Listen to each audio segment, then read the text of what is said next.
개동이 아버지는 딸만 8명을 둔 40대 남자였습니다. 나와 친하게 지내던 개동이 아버지가 어느 날 반쯤 넋이 나가서 저를 찾아왔습니다. 병원에서 간경화의 간암도 있고 신장도 나빠서 얼마 후 죽을 거라는 이야기를 들었다는 것입니다. 아직 애들도 어린데 혹시 더 살 방법이 있는지 넋이 나간 표정으로 제게 물었습니다. 그래서 그동안 집에 와서 뭘 먹었는지 물었더니 인진숙에 벌나물을 삶아서 먹었다가 죽을 뻔했다고 했습니다. 또 뭘 먹었냐고 물었더니 뽕나무버섯과 상황버섯, 겨우사리와 군뱅이를 먹었는데 역시 소용이 없었다고 했습니다. 그리고 천천히 죽을 방법을 알려달라고 물어보는 것이었습니다. 병의 원인을 알면 죽고 싶어도 죽지 않는다고 개동이 아버지에게 말해주었더니 개동이 아버지는 계속 머리만 극적거렸습니다. 평소 개동이 아버지를 잘 알고 있던 저는 농사하는데 농약치고 술 먹고 빚 걱정하다가 생긴 병이라고 말해주었습니다. 그는 연신 고개를 끄덕이며 제 말에 동의해 주었습니다. 그래서 술과 담배, 농약을 멀리하고 한 달 후에 다시 오라고 처방을 내렸습니다. 개동이 아버지는 배추 농사에 욕심을 부리다 빚을 꽤 많이 졌습니다. 고랭지 배추 재배는 투기성이 있었습니다. 많은 농민이 배추 농사에 과도한 투자를 하다 빚을 졌고 농약을 먹고 자살하는 사람도 많았습니다. 저는 개동이 아버지에게 빚 때문에 신경 쓰면 몸만 상한다고 너는 맨주먹으로 얼마든지 살 수 있는 사람이니 힘을 내라고 용기를 북돋아줬습니다. 농약보다 해로운 게 바로 빚 걱정입니다. 걱정을 버려야 살 수 있다고 말해주었고 개동이 아버지는 시키는 대로 묵묵히 제 지시를 따랐습니다. 차근차근 한 단계 한 단계 식이요법을 진행시켰습니다. 물 대신 진한 숭늉 먹기와 잡곡밥을 숭늉에 말아 50번 이상 씹어 먹기, 산나물을 푹 삶아 오래 묵은 된장이나 간장에 찍어 먹기, 취침 전에는 1시간 이상 막대기로 발바닥 때리기를 시켰습니다. 아무리 아프고 힘들어도 절대 누우면 안 된다고 말해주었습니다. 아무리 걱정해도 걱정은 그대로 있으니 걱정을 줄이라고 했습니다. 애들을 생각하며 이를 악물고 아침에 눈을 뜨면 나는 절대 죽지 않는다. 나는 걱정하지 않는다를 10번씩 외치도록 했습니다. 개동이 아버지는 시간이 나면 산에 다니며 약초를 캐고 나무를 뜯었습니다. 그가 죽기는커녕 멀쩡한 몸으로 돌아다니자 주변 마을에 간경화와 간암 환자들이 몰려오기 시작했습니다. 불치병을 고치는 명이라는 소문이 나자 도시에서도 많은 환자가 찾아오기 시작했습니다. 그 일이 있은 후로 수십 년이 지났습니다. 개동이 아버지는 딸들을 다 시집 보내고 아직도 농사짓고 산에 다니면서 약초를 캐며 잘 살아가고 있습니다. 폐암과 신장암, 전립선암과 간경화 따위에 걸려 죽는다는 판정을 받고 나에게 왔던 사람들이 여전히 절반 이상은 살아 있습니다. 그들은 도시 사람들과는 달리 의학 지식이 많지 않았습니다. 그 덕분에 그들은 간경화와 간암이 불치병이라며 공포에 떨지 않았습니다. 그들에게는 술과 농약, 걱정을 멀리하면 병이 낫는다는 확신이 있었습니다. 내가 말한 식이요법이 절대로 옳다는 믿음이 있었기에 병이 나을 수 있었습니다. 지금 제가 운영하는 한약방 가까이에는 국립암센터가 있습니다. 간혹 항암제를 맞다가 아무것도 먹지 못하는 사람들이 있습니다. 물을 삼키지 못하거나 삼킨다 해도 즉시 토하는 바람에 치료가 중단되고 결국 죽는 날만 기다리는 신세가 된 환자들이 저를 찾아옵니다. 환자복을 입고 링거를 꽂고 휠체어를 탄 채로 저를 찾아옵니다.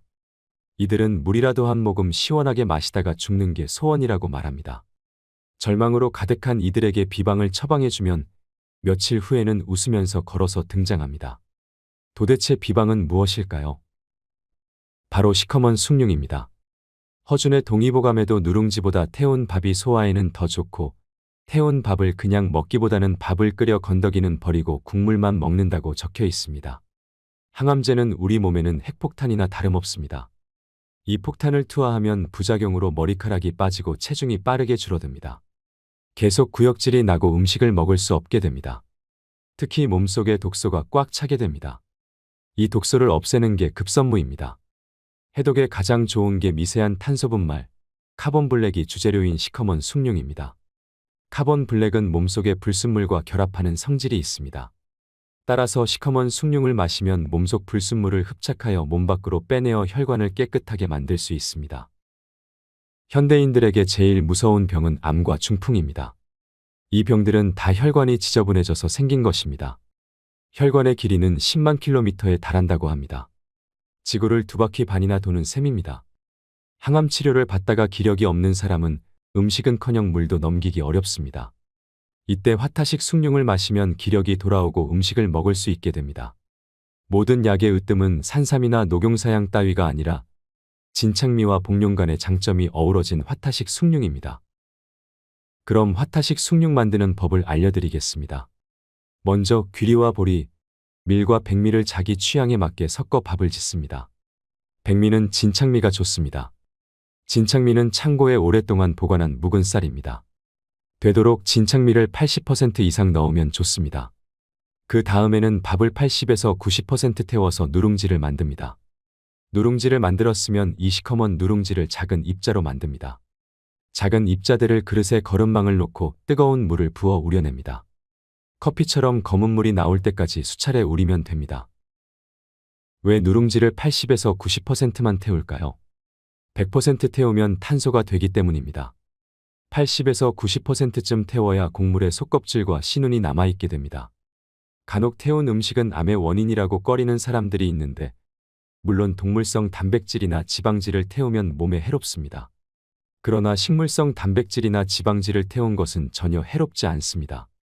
태운 곡식 이야기는 성경에도 나옵니다. 곡물을 보관하기 어렵던 시절에는 태워서 가지고 다녔습니다. 상처가 나면 곡식을 태워 환부에 바르기도 했습니다. 태운 곡식을 피부에 바르는 연고처럼 사용한 것입니다. 사람에 따라서는 현미가 맞지 않는 사람도 있습니다. 이럴 때는 백미를 써야 합니다. 백미도 현미와 마찬가지로 오래 묵은 진창미를 써야 합니다. 진창미를 최소한 절반 이상 넣어야 좋습니다. 진창미란 창고에 들어있는 묵은 쌀을 말합니다. 동의보감에서는 진창미가 비장을 돕고 갈증과 정서불안, 설사 이지를 다스린다고 했습니다. 쌀 작업이 가능해진 1980년대 이전에는 쌀이 부족해 묵은 쌀이 귀했습니다. 쌀이 부족하던 시절 양반집이나 부잣집에서는 몰래 쌀을 묵혔다 귀한 손자가 허약하고 식욕이 없으면 산삼 녹용 같은 보약보다 먼저 이 묵은 쌀로 밥을 해먹였습니다. 궁중에서는 숭늉을 마셨는데 누룽지를 다시 끓여 건더기는 버리고 물만 마셨습니다. 조선시대 실록을 보면 임금님들은 식후에 산삼차보다 숭늉을 더 좋아했다고 합니다. 세계의 교역물품 중에서 석유 다음으로 유통량이 많은 게 커피입니다. 무생무치콩으로 아무 맛도 없는 커피콩을 까맣게 태워 맛을 낸 것입니다. 녹차도 마찬가지입니다. 녹차잎은 염소도 먹지 않습니다. 어떤 독초든지 잘 먹는 염소도 먹지 못하는 찻잎을 알맞게 볶아서 사람이 먹기 좋게 만든 게 녹차입니다. 커피 맛을 좋게 만드는 첫 번째 비결은 잘 태우고 많이 태우는 것입니다. 그래야 소화가 잘 되고 독소가 잘 배출됩니다. 이렇게 본다면 숭늉이나 까맣게 볶은 커피나 우리 몸속을 정화하기는 마찬가지입니다. 하지만 커피보다 진창미로 만든 시커먼 숭늉을 먹는 게 훨씬 몸에 좋습니다. 위궤양과 역류성 식도염을 개선하는 특효약이기도 하고 독감 예방에도 효과적입니다. 숭늉으로 입안을 헹구고 마시면 감기는 물론이고 입병이나 위장병도 사라집니다. 한마디로 숭늉은 최고의 천연 항생제라고 말할 수 있습니다.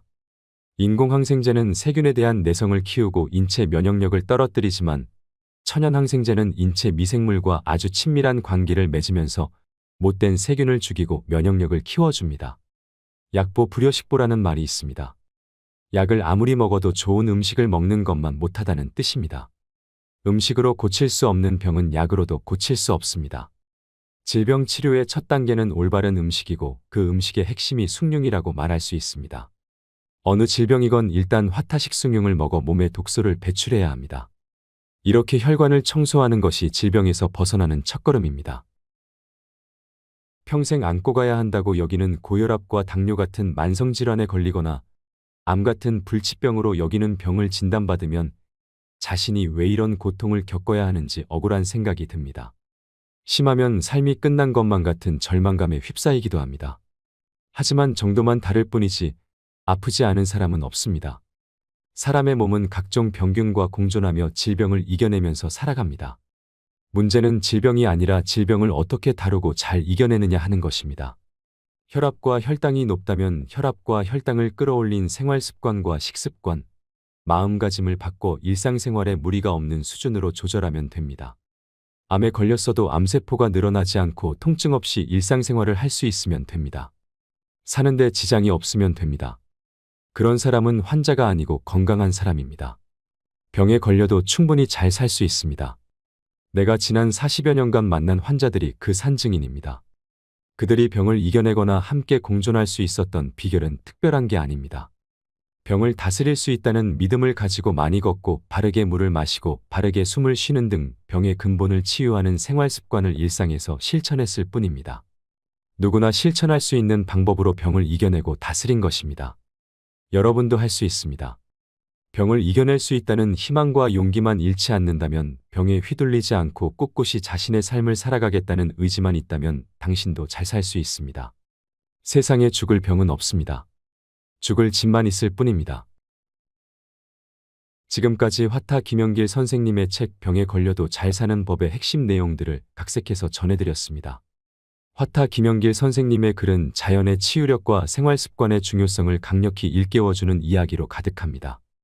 개동이 아버지를 통해 병의 원인과 그것을 해결하는 방법이 모두 일상의 작은 습관에 달려 있음을 생생히 보여줍니다. 특히 자연에서 찾은 해답과 전통적인 치유 방법, 그리고 긍정적인 마음가짐으로 삶을 극복할 수 있다는 메시지가 인상적이었습니다. 건강한 삶을 위해 기본으로 돌아가자는 단순하지만 명료한 진리를 전달하고 있는 것 같습니다. 이 영상을 마무리하며 강조하고 싶은 것은 바로 실천의 힘입니다. 아무리 좋은 것이라도 실천하지 않는다면 아무런 의미도 없을 겁니다. 자연의 지혜와 선조들이 전해준 지침을 따라 작은 것부터 바꿔보는 것은 어떨까요? 걷기와 바른 숨쉬기, 그리고 식이습관. 이런 작은 변화가 쌓여 큰 기적을 이룰 수 있습니다.